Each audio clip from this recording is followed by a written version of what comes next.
Good evening and welcome to the Art Students League of New York's live talk series. My name is Allison Green, Manager of External Exhibitions and Public Programs. Thank you for joining us this evening, and our additional thanks to the New York City Department of Cultural Affairs, whose generous support makes this series possible. Tonight's program will conclude with a Q&A. So to participate, please ask your questions and leave us your comments in the live chat on this YouTube stream.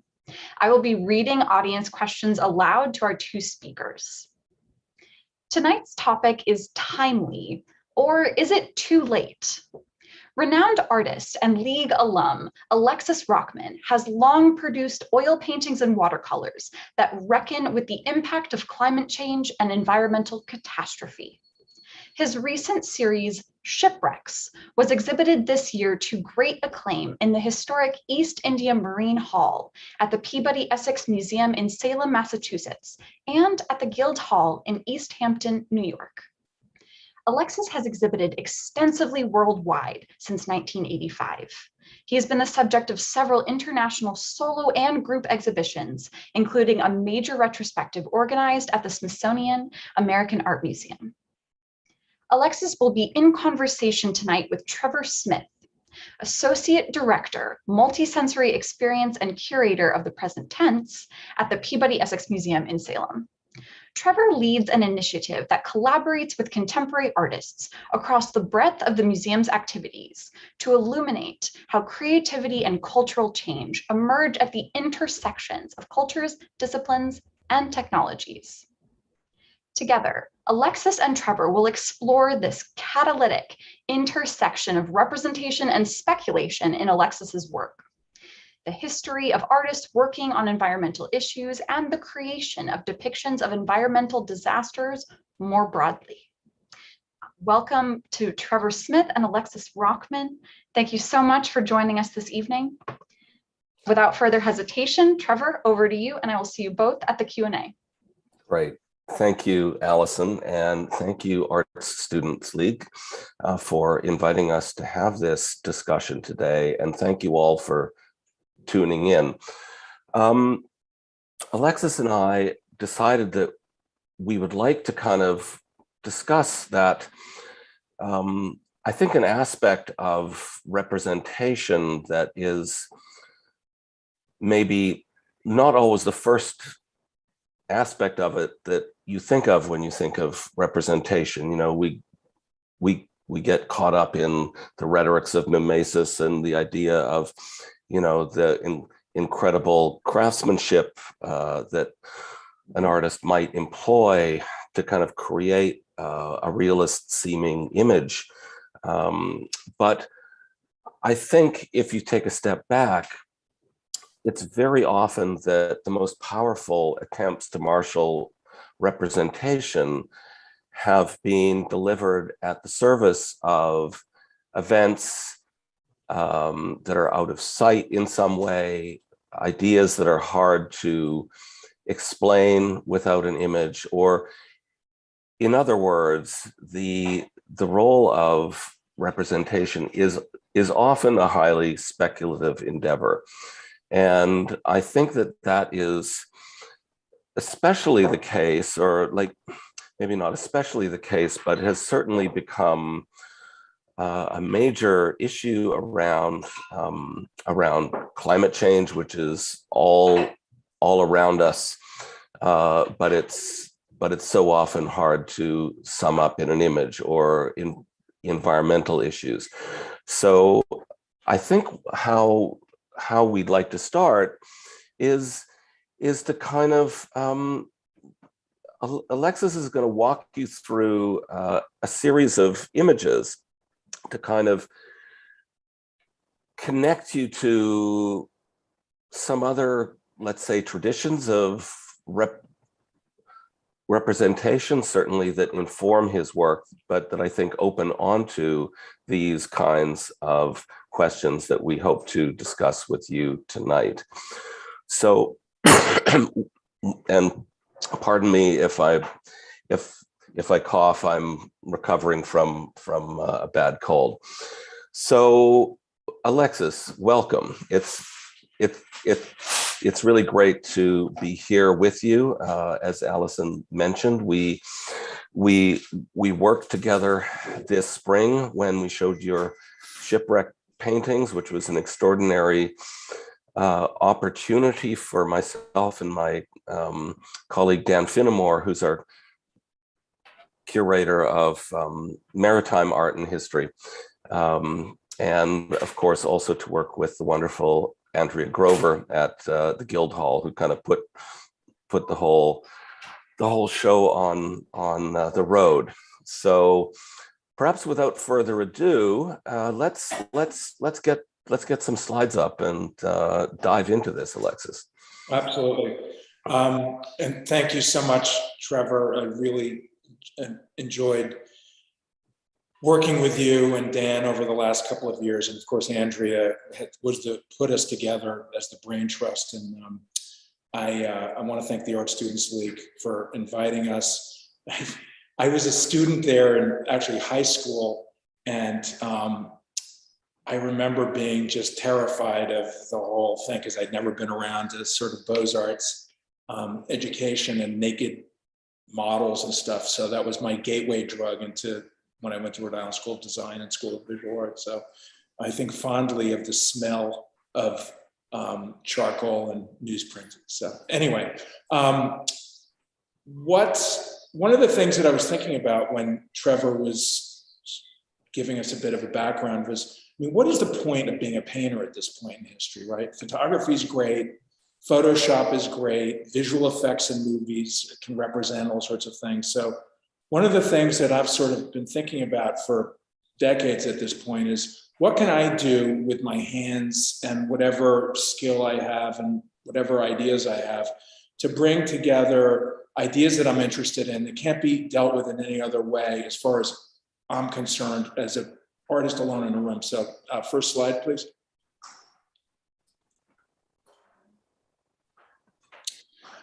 Things that we have, let's just say, a struggle in terms of comprehending, right? Nuclear annihilation, right?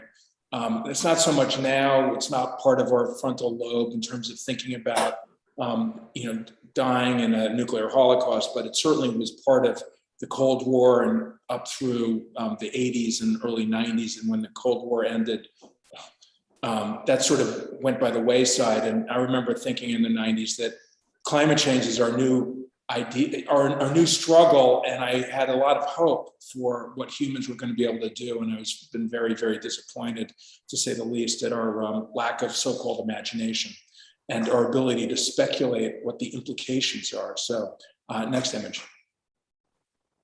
One of my favorite so-called speculative artists is Chesley Bonestell, who worked for NASA and was hired to make the space race sexy after World War II. He also worked in the visual effects industry, especially RKO, doing matte paintings for movies like Citizen Kane. He was a great architectural draftsman. But he was brought to Coronet magazine, Collier's, and tried to imagine and was given the job to imagine nuclear holocausts on the great cities of the world. And in this case, this is a meteor strike. And obviously, looks like Union Square. So the place where my wife and I live in the city is sort of at the edge of the left, at about 7 o'clock of that crater. So Chesley Bonestell was given the job to speculate nuclear annihilation, and in this case, the bad luck of being struck by a meteor. Next image. The past. What does the past look like? There's a lot of speculation that's, we have to use, paleontological reconstruction and paleontologists are often dismissed by physicists because there's really no hard data. There's a lot of sort of guesswork and imagination brought to the table, which makes me laugh a lot. And I've been at the table of a lot of hilarious conversations between drinking physicists and paleontologists. Next image. How did the moon get created? Right, this is one idea. 4.5 billion years ago, one piece of matter hit another piece of matter, and the moon was created from a debris field. So that's one way. That is incomprehensible to me, but this is a pretty convincing image. As far as I'm concerned, it's obviously a digital illustration, which is very skillfully done. Next image. So here we have a digital reconstruction of what the moon looks like now and the Earth. So we can see that this is basically what we believe these two bodies. One is the place where we live, the blue marble, and the other is the moon. And, you know, frankly, I've never been into space. I have to take, you know, the representations, you know, photography and illustrations and stuff like that, people's word for it. And I think that's kind of a fascinating position to have. Next image. So the past, obviously, where did life begin? Charles R. Knight, great paleontological illustrator. As a kid, I went to the Museum of Natural History and was mesmerized by his fantastic paintings of dinosaurs. No matter what, however science marches forward and creates different ideas of what dinosaurs look like, they will forever really look like the way Charles R. Knight painted them at the late 19th century and up into the 1940s. Next image. Here's a classic example of Brontosaurus, which became Apatosaurus, and Diplodocus, which is on the riverbank back there. And then it became Brontosaurus again. So this is from 1897, and I still, you know, obviously Knight is well aware of people like Monet and the post-impressionists, and using those types of, and Puvis de Chavannes, using those type of pictorial strategies with reconstructing extinct animals, looking at fossils and talking to paleontologists, which I think is really fascinating position. And you were telling me the other day that this image, like the Brontosaurus, is in the water because there was some notion that that was how the Brontosaurus breathed. Yes, well, it wouldn't be able to withstand gravity, and it would, its lungs would collapse. That was the idea, very much like, you know, an animal that was the size of a whale, how could it possibly deal with gravity unless it spent half of its life semi-submerged, which is a fascinating thing. Now it's believed that they were very active, had, you know, warm blood, and were able to, you know, scamper or stampede across the so-called savanna, more like an elephant or a giraffe. Next image.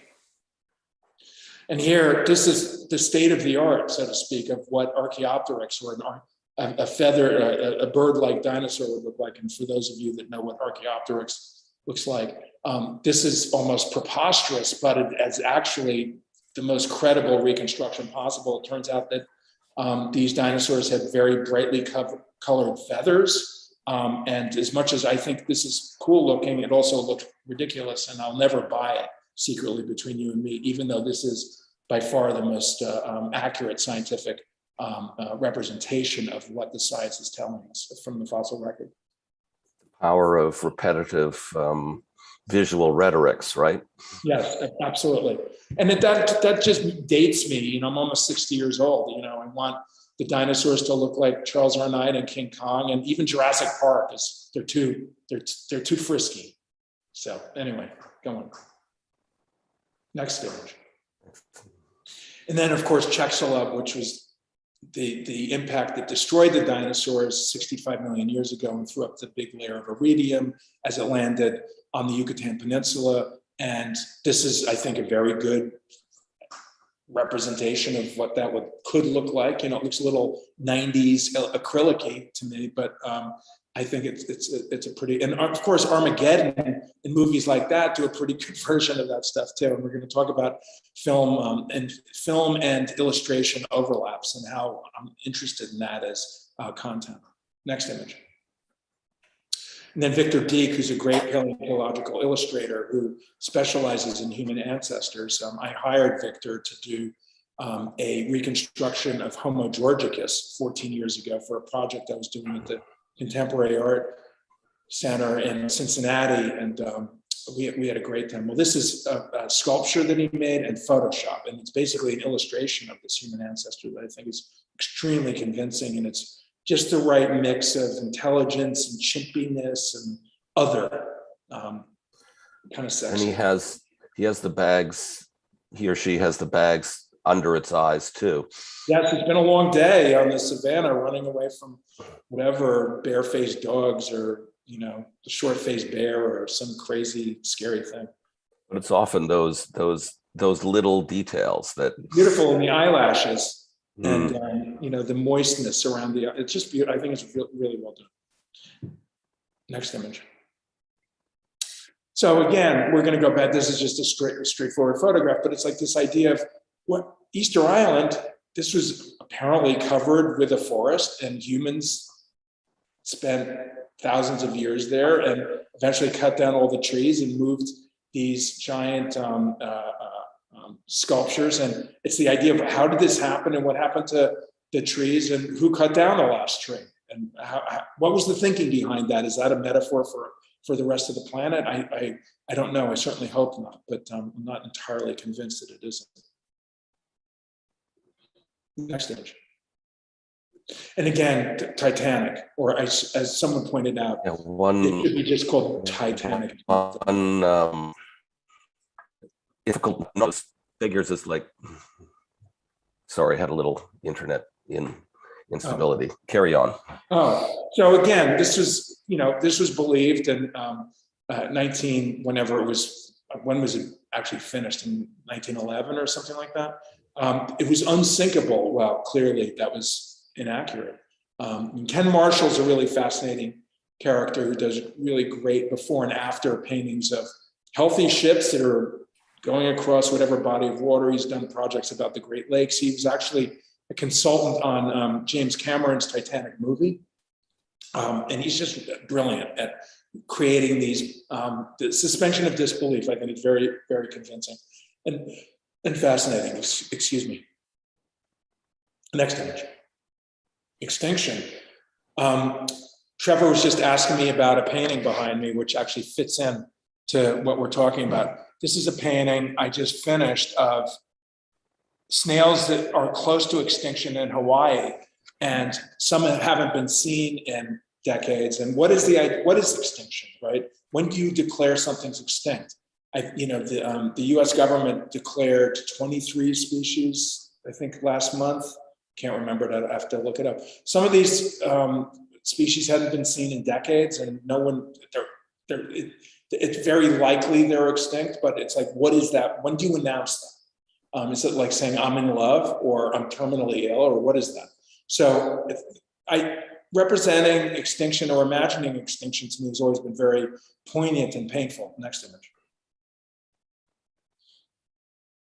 This actually is an image from a couple of years ago, but think of that the number of birds have declined by 3 billion or 29%. Now that is something that it's impossible to, that is the lamest photograph for something that is so incredibly, astonishingly depressing, as far as I'm concerned. Some blurry, what is it, sanderling. That's a nondescript shorebird, which I love, but it's not an interesting representation for this idea, which is really depressing and awful. Next. Picture edit failure. Yeah, right.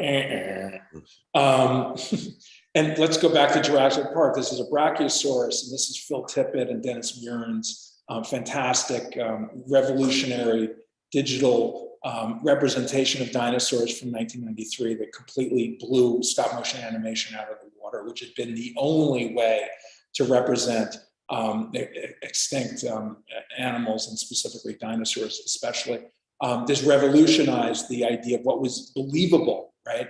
I remember seeing this in the theater, like the day it came out, of course, because how can you not be fascinated by what this was going to bring, and being astonished at the musculature underneath the sagging skin. And again, this is referencing a wonderful paleontological illustrator named John Gurchie, who was very active in the 80s, who created like photoreal paintings of dinosaurs that used some of the newest ideas from the paleontological world. So this did not appear out of a vacuum. Next image.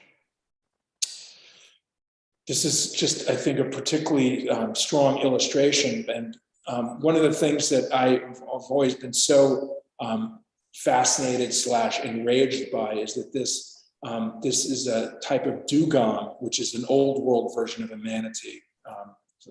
It has more of a pointy tail, like a dolphin, as opposed to the rounded tail like a manatee. If you look at the illustrations lower right. So this was discovered in 1741, and it was extinct by 1768. Now, that to me is just so appallingly screwed up, and there's so many things wrong with that, I can't even believe it. Well, what did this thing look like? It was apparently like 22 feet long and incredibly gentle, and sailors just basically wiped it out from the stellar sea. Amazing. Yeah. Next slide. And of course, Benjamin, the last thylacine that has been verified, the wonderful extinct marsupial carnivore, along with the Tasmanian devil, the real apex predator of Tasmania, and I actually went on a trip in 2003 looking for this this wonderful creature that has been extinct since 1936, and went to the Beaumaris Zoo where this was photographed in 1936 and is now abandoned. And this has always been a very poignant cautionary tale, which unfortunately we are going to be seeing a lot more of over the next millennia, these types of scenarios, things that we wish we hadn't destroyed. Yeah. Next. This is just a painting of mine from 1992 that is a sort of collision of and an inventory of so many things that I loved up to this point in terms of, and still do.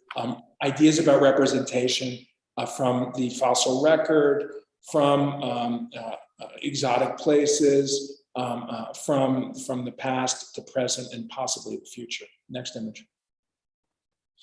Here's an idea about extinction. This was a commission for the Department of Fisheries in Seattle. I started in 1996, and it's a high school geography lesson in terrible events and human-induced extinctions, from the introduction of rats to everywhere in the world, and cats, the brown tree snake, big game hunting, and so on and so forth. Next image. There's a detail you can see. There's Easter Island again, that purple circle below Hawaii. There's avian malaria.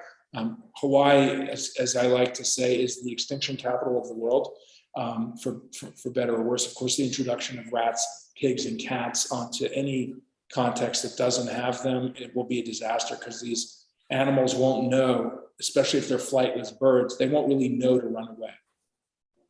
And of course, the rats will eat all their fledglings and eggs, because they'll be just the nest will be on the ground. Next image. The future. Scary. Next image. So unfortunately, this is the past, and now we'd be lucky to have that much ice. But it sure is bleak. Next image.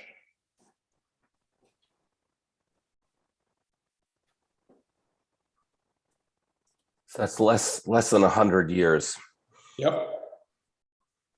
And remember that, I can't remember where this is, somewhere in it looks like Canada. So many ecosystems are dependent on glacial melt during the summer for their water source, not to mention humans. So, all these things down the mountain will be fresh out of luck.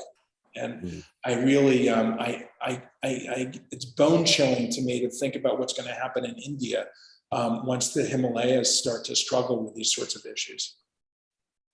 Next image.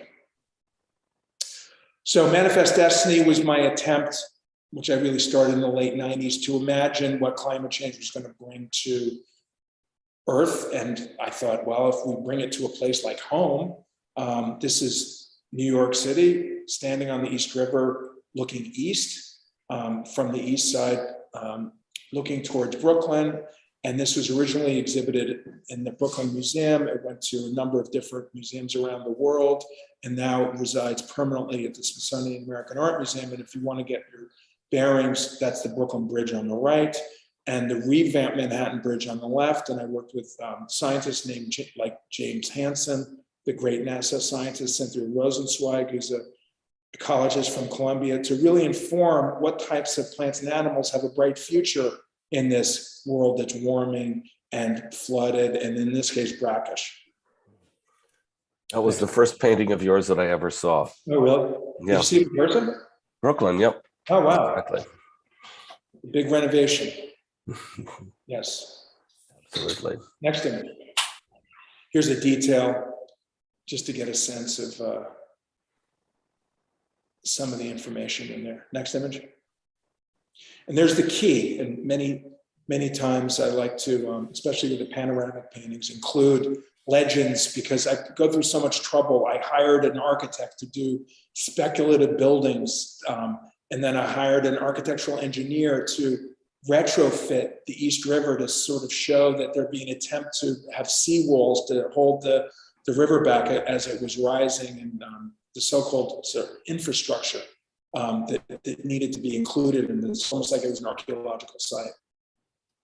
So you can see on the lower right there, number 50 says seawall number 1, 2030.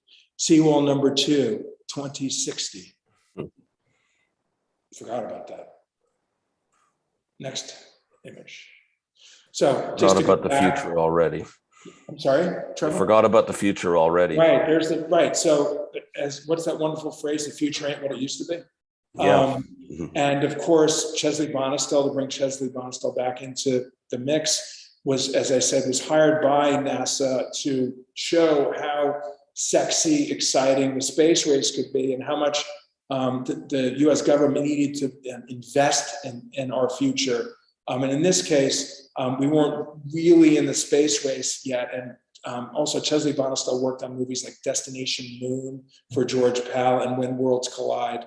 He was a sort of go-to imaginer of, or as I like to say, inspirational artist, as I was on the movie Life of Pi, to sort of show the production of what things could look like and how to sort of, frame what the aesthetic of the whole endeavor could be. Next image. And then, damn you all to hell, et cetera, et cetera. Not to mention that this geology is preposterous, because this is obviously the Pacific Palisade, the Pacific, and just outside of LA. But in this case, you can see the idea of taking a very familiar icon and sort of throwing it into the context of what have we done to ourselves and our planet, and so on and so forth. And this is, of course, Planet of the Apes and Charlton Heston pounding his fist on the waves and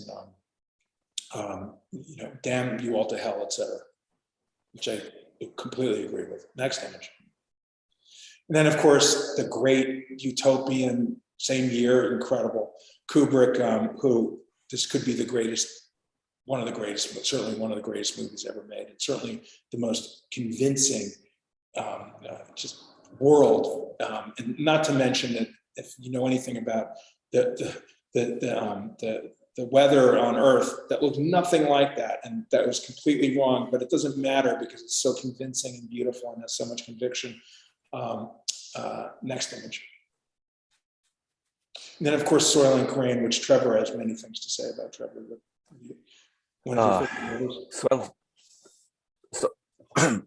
Soil and Green are us, right? Exactly. Right.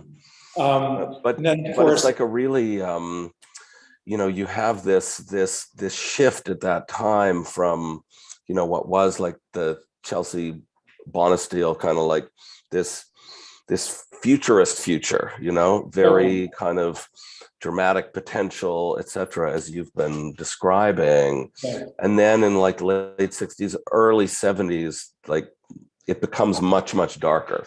Yes. I mean, even, and certainly Soylent Green is absolutely a marker of that. Yeah, I think Soylent Green and Silent Running, which actually came out the same year, which imagines the Earth is so toxic that all of nature had to be put on a spaceship and a geodesic dome and protected from humanity. I saw that when I was a kid, and I was like, oh, we are really, that's the way it's going to end up. And I'm not convinced it's not going to end up that way. But the point, and I did a body of work in the early 90s called Biosphere, that my sort of take on those ideas. But it's the idea that it's kind of a sub-branch of disaster movies, right? The Poseidon Adventure, and of course, things like Planet of the Apes, is sort of, institutions are failing us, right? And even though this is pre-Watergate, there's this sense that obviously Vietnam, the government's not to be trusted, and institutions aren't going to save us, and we really are in over our head. And the Industrial Revolution's what nothing but a nightmare to us. And this is really also a response to Paul Ehrlich's cautionary book from the late 60s, The Population Bomb, which imagine that's kind of like the opposite spin to something like Logan's Run, which is maybe a couple of years later, where like the government controls everything. Right, but you will die at 30. But you will die at 30. You'll have a great life. You'll die at 30. Yeah, I mean, like, why not? Sounds like a good deal. Next image. And then the idiotic and reprehensible day after tomorrow that turned climate change into a joke. And this came out literally 2 weeks after Manifest Destiny opened at the Brooklyn Museum. And I was so enraged that I vowed never to work with Roland Emmerich. Not that he asked, but anyway. Next image. Other ideas about the future. This is my painting, The Farm, which I was approached, which was a wonderful opportunity by Creative Time to imagine, take something in terms of the world of GMOs at the end of the 20th century and tackle something that was, worthy of tackling. So I decided to make a painting about our hopes and fears about biotechnology within the context of agricultural history. Next image. This is one of the earliest, very straightforward paintings that I made about climate change. On the left, there was a very sort of attractive idea that because climate change was going to change the Gulf Stream, that the North America was actually going to freeze. And other parts of the world would get hot. So I did Central Park split down the middle with one scenario on one side and one scenario on the other. And the more familiar one on the right is the more typical tropical, more rainfall, et cetera, et cetera. Next image. And again, I Am Legend, the uneven but pretty good until the CGI zombie stuff at the end. Which is a big failure. Really kind of beautifully imagined New York that many people I know pointed out I should have sued for copyright infringement for Manifest Destiny because who am I to say, but it sure looks fishy to me. Next image. My painting, Church in White, from 2009. Now this was done after I Am Legend. And you could say that I took something from them, perhaps I did, but this is actually a place. You lived here, right? I lived across the street on the far side of that street. And this painting is actually based on a Richard Estes painting called The Baby Doll Lounge from 1978. So it's a fascinating, I love Richard Estes. He's definitely my favorite photorealist. Speaking of speculative representation, he makes a good case for photorealism. But in this case, this was the idea that the interest levels rates had never been lowered, and the 80s didn't happen, and the boom wane was more of a continuation of the 70s. Next image. Yeah, it has that slightly out of time quality to it Thank you. That's compelling. This is my, Tinkerbell Hollywood behind the Hollywood sign. Sort of, where did all the people go? Oh, it's beautiful. We have fireflies, and little did I know that fireflies would be like basically almost extinct by now in 2006. How bleak. Which are, of course, fireflies are not flies, they are beetles with phosphorescent, bioluminescent chemicals in their abdomen. Next image. That's less of a speculative and more documentarian as every day. with Bucky Fuller in the background. Who I have to point out went out with my grandmother.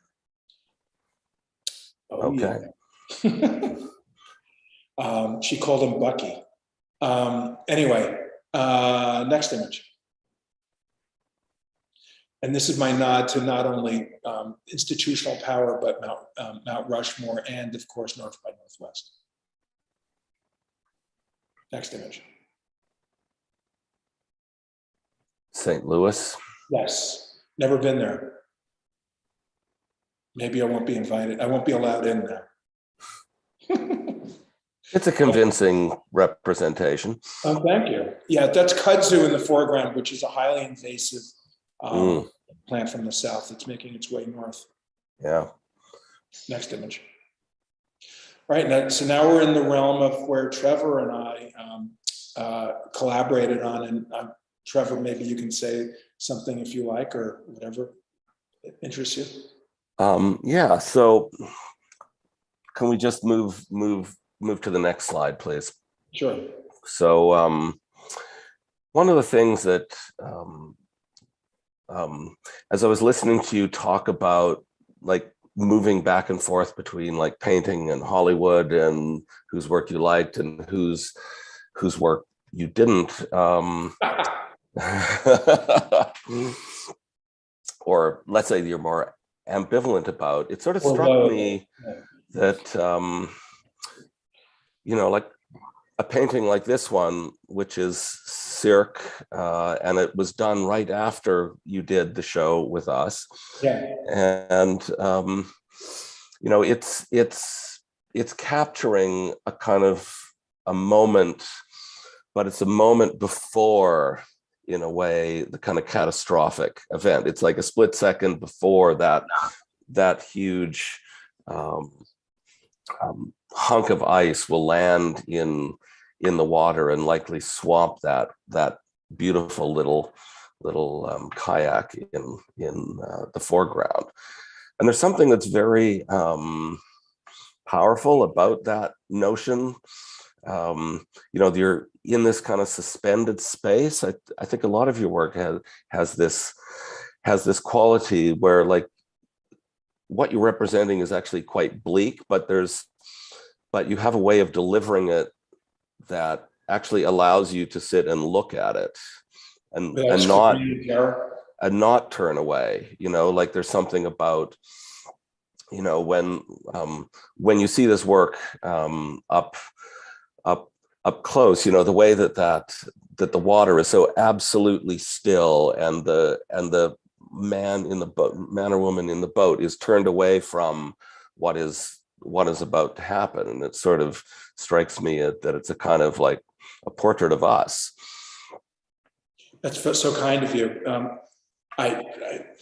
What else can I say? You said it so well. I mean, I was joking to myself that it's the Heinz catch-up sense of time where you're waiting and you don't want it to happen, but it's also very much about sensation, right? So it's very attractive and compelling, and you're drawn to it, and then you're repelled. And I'm kind of obsessed with that sort of tension. I guess, you know, it's like so terrible, but you can't look away, sort of thing. Yeah, it's not like another artist who would play with those ironies of time is someone like, you know, Mark Tansey, who'd have like the easel painters painting the rocket ship that's going up. But this doesn't feel. This feels like in a completely different register. This isn't about irony, but there's just enough distance for you to be able to kind of contemplate what's about to happen. Thank you. That's beautifully said. Next slide. Yeah. And now, of course, from the sublime to the ridiculous. Kraken. This has more to do with the human fears than the scientific gaze. And of course, one of the things, as I mentioned earlier, I worked on Life of Pi, and part of my job was to create speculative worlds like the island, which of course is scientifically impossible, and the underwater sequence called Tiger Vision, where the Richard Parker and Pi come together and have a sort of mind meld through the cosmos, through natural history. And I'm fascinated by taking mythology and creating possibly convincing or at least compelling versions of what humans are capable of believing. Next image. Speaking of speculation, the Erebus, which was part of the Franklin expedition, no one knows what happened to them, but I just created this scenario based on some of the artifacts that were discovered in the last 15 years. Those little objects on the fabric in the middle underneath the barrel. So I'm not saying that this is what happened, but it's certainly my speculation. But again, you know, that the gesture that you did there with the spectacles and this kind of like very extremely modest still life sitting on the boat in the middle of this turgid ocean delivers a very similar tension or impact to the falling ice, right? Because you have this like the glassy still moment, and then the knowledge of what's going to disrupt it. Right, the fragility of the fabric and exactly. Next image. And again, this is my take on that stellar sea cow illustration. I showed in this case that the dugong was going to get his revenge on that boat, but it was purely wishful thinking. The little figure. I don't paid humans that much, but in this case, I was happy to torture some humans. Next like image. the I think in your watercolors in particular, you get a much stronger, like we've been talking a lot about realism or, you know, mimesis ideas around that, but like you really get a sense of how abstract you can get in your work, and it's not like you're saying this is abstract, this is realism. That in fact was a debate from another generation that Right. it's What's not worthy so of operative now. artistic endeavor, right? Yeah. Yeah. Which I think Everything you paint is kind of a response to something you see. Yeah. Exactly. Or somehow. Somehow. Speculation. These are lost. I did a series of a painting or two, and certainly a number of watercolors about lost art. And this is a neoclassical architectural illustrator named Lissieri, who did paintings and watercolors of ancient Greece. And he was on a ship and it sank. And this is my idea of what happened to the art on the ship as it's melting. LOL. Thinking to the bottom. Yep. Next slide, please. And this is a painting of phosphines. Is a term that describes what you see if you close your eyes and you see the sparkly dots. And I love the way that can connect to these objects that have been lost at sea. This is treasure that's been lost at sea, sinking to the abyss in a way that only can be seen by the deep sea ecosystem that includes bioluminescent animals. It's you know, we had looked at including this particular piece in Pem's show, which was a smaller number of works than at the Guildhall. Yeah. And in the end, we decided not to go with this particular work, not because it's not a fabulous work. I mean, this is one of my favorite pieces, but I don't know, like as I'm looking at this now, like it makes me think of like a title sequence from a Hollywood movie, like a Bond film. Douglas Sirk is actually what I was thinking of. You know, All That Heaven Allows. Oh yeah. Mm-hmm. Right. So it's like this idea of Sirk's amazing. Imitation of life, right? This idea of the fabulous. There's a tragedy to the glamour of, you know, if you just Google or go on YouTube and go Douglas Sirk title sequences. That's exactly, and I actually haven't put my finger on it, but of course James Bond as well. This idea of the glamour of objects. The abstraction of glamour. Exactly. Maurice Binder, great title designer. Of course, Saul Bass, big influence on me. And I don't know who did the Douglas Sirk ones, but I know that there's a title sequence in one of his movies. It's like diamonds coming into a glass, all backlit and stuff like that. Brilliant observation. Next slide. These are Kamau ceramics that actually were on a ship that was burning in, I believe, the 18th century. It's been a while. I'm getting old. But anyway, I love that the idea that they all fused together because of the heat on the ship. It became almost like this coral reef. Next image. This is my painting of the Titanic from the point of view of my cat. And some of the stuff that was lost at sea during the debacle, and then of course the unwelcome. This is like the idea of the domestic cat, perhaps is, speaking of speculation, a survivor of one of the passengers, but then of course the rat would be the unwelcome, and every ship has rats in it, believe me. So it's this idea of the duality of the welcome guest and the unwelcome guest. Next image. More lost art. Paulus Potter, who is a Dutch landscape painter and painter of cows, like Cuyp.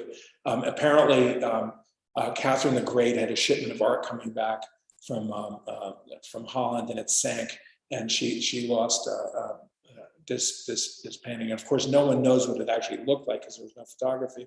So I took some liberties by looking at other paintings that he made around the same period, I think in the 17th century or 18th century. I can't remember. Next image. All right, so this is just purely psychedelic hallucination. So imagine that you're, starving to death and you're starting to see shit in the clouds. Next image. And then, of course, Maelstrom, which is really, this is the first painting I did with the idea of the Kraken and some other mythological, all those animals and stuff on the lower right. It's really about the fear of the ocean, and not obviously the scientific gaze, but the gaze of the imagination without being that familiar with what is actually out there, and certainly had no clue what marine life looks like exactly, except for maybe the whale's tail. And you have the Vikings coming over the crest of the waves there. And not just the imagination. I mean, what was the last week? There was a number of articles about. I can't remember how it was, why it was described, but Vikings were in North America in the 11th century or the 10th century. So making Columbus look bad in many ways over and over. Next slide. Next slide. And then, of course, the Slocum, which is a terrible maritime disaster on the East River of Manhattan in 1913. A paddle boat caught fire, and many people died. And I always like the idea of the witness of, in this case, the herring gull just sort of sitting there. Next image. And then Luxborough Galley, which there's a wonderful story about the paintings that I used as reference for this. Trevor, remember that story? Yep. Yeah, the Luxborough Galley was one of the ships involved in the triangle trade. Yeah. And at some point, the shipment of rum sailing from the West Indies back to the UK blew up, and it was obviously a signal event of that kind of trade, and was an important event of that period. But Alexis, when I look at this image, it's not necessarily to the detail of the historical detail of that tale that I'm drawn, right? It's here, like, I'm really intrigued by how you're just working with such like incredible shifts in scale, from what's like under the sea to what's above the sea, which maybe, it's reflective of those kind of the individuals caught up in this much bigger social narrative over which they have no control. But but I did find myself coming back to this painting over and over again and looking at those creatures. Different types of jellyfish. Yeah. And a now extinct Jamaican macaw on the upper right. And also remember, you had the original cycle of paintings I used as reference at Peabody Essex. Yeah. And I didn't know were there from the Greenwich Maritime Museum in the UK. Yeah, there's like a sequence of 6, and it almost has it gives me the impression of like early like slide strips. You remember when you were in class and learning French, and they'd turn the slide strip to the next section of the narrative, which of course those slide strips would have come out of those kinds of sideshow spectacles that traveled around North America in the late 19th century. Exactly. Can I have the next slide, please? Well, this really is funny. I forgot that this was on this presentation, but this is perfect for speculation. How did plants and animals from Polynesia get to other parts of Polynesia, right? Those are, the original chicken from Southeast Asia, the pig, the dog from New Guinea, the original coconuts and bananas and all this other agricultural stuff. And it's arriving in Hawaii as very excited tourists ready for their tour, just like Carnival Cruise. The more things change, the more they stay the same. Exactly. And next and last slide, please. Well, speaking of speculation, this is called The Things They Carried, and to many different meanings, but the Tim O'Brien wonderful book that my wife Dorothy Spears introduced me to 15 years ago about Vietnam. But also in this case, these are animals that have brought zoonotic diseases to humans over the millennia. And in the clouds, you can see human suffering, Vesalius figures gesticulating and admonishing whoever that they have to suffer through this. So, I'm sorry, go ahead. And this painting has a specific historical reference as well. Yes, to Vesalius, who was shipwrecked, and in a certain sense, this is a family tree of zoonotic diseases that's been turned on its side and becomes a piece of driftwood, a failure, as humans have brought these animals out of their ecology and ecosystems for the pet or food trade, or just accidentally. It's created havoc not only on other plants and animals, but on us, especially given COVID. So there you have it. That's my speculation. So there we go. Allison. Excuse me. Hello again. Thank you both so much. I'm going to open it up to audience Q&A now. And just everyone who is still tuned in, we are still taking audience questions, so don't be shy. Continue to give us your questions and comments in the live chat. We'll get to as many as we can in our time remaining. So Alexis, I want to start with an audience question that's asking a little bit about your background as an artist. We have a lot of League people tuning in tonight.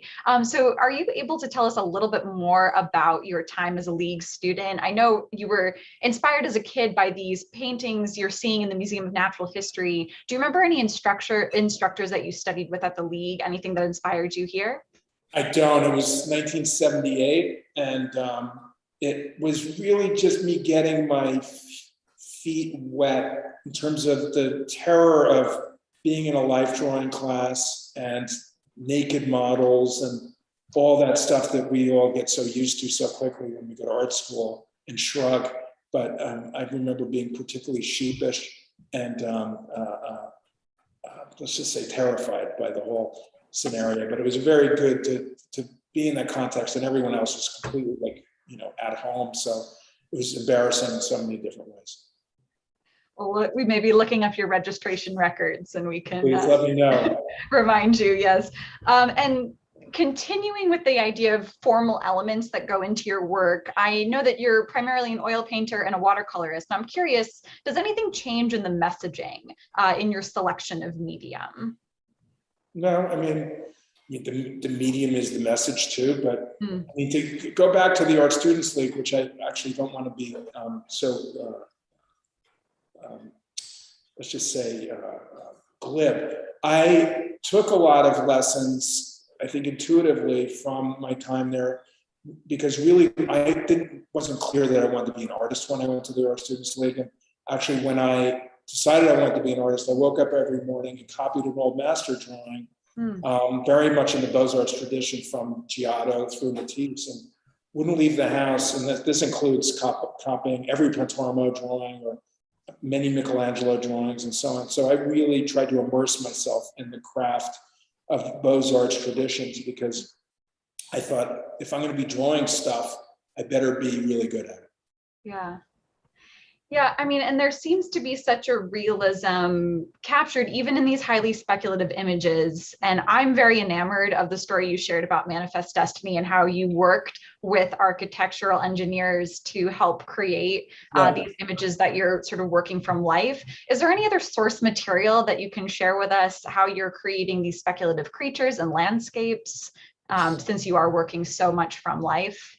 I mean, I just look at a lot of reference, and I mean, I'm very democratic, or depending on your point of view. So I will literally look at anything. I'll just spend I spent the hour today, a lot of the day, looking at gill nets in the open ocean, pelagic gill nets. So I looked at computer illustrations, photographs, so on and so forth. So it's really, it's an act of desperation when I'm creating something. Yeah, it seems like it's an act of accumulation as well. I mean, there's so many elements, objects. Yeah, it's very important not to become swamped in stuff Right. like that. Another quite an interesting audience question here. As we're looking at some of these, particularly these images from the Shipwreck series, we're seeing landscapes that are obviously terrifying scenarios, but there is such a beauty that you capture in that, just in the palette, the way that you're depicting flora and fauna in a fantastical sort of way. So what do you attribute to this? Is that also part of the messaging? Is it your love of naturalism? I think it's just being good at it. Yeah, honest and straightforward. Skill will translate. It looks fucking cool, right? Yeah. Is there anything narratively, is there maybe nostalgia is not quite the right word? Yeah. It's not like you ever, it's like imagine you throw stuff into the trash. You don't sort it. Right. It's an accumulation of stuff, and whatever, it is what it is by the time I start painting it. It's so much, I don't even remember where it came from. It just kind of accumulates into an image. It accumulates into something that I'm compelled enough by to want to make a painting of it, and not or fatigued enough that I'm sick of it and who cares. Yeah.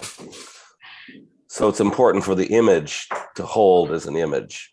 It has to hold, but also be open enough so that I go, oh, I wonder what I could do with paint, and like that Hawaiian landscape. Yeah. I was like, I want this to be really trippy. Like, what does it feel like when you're an animal that is finally going to get off this damn boat, right? What does the earth look like? And you have sea legs and everything's topsy-turvy.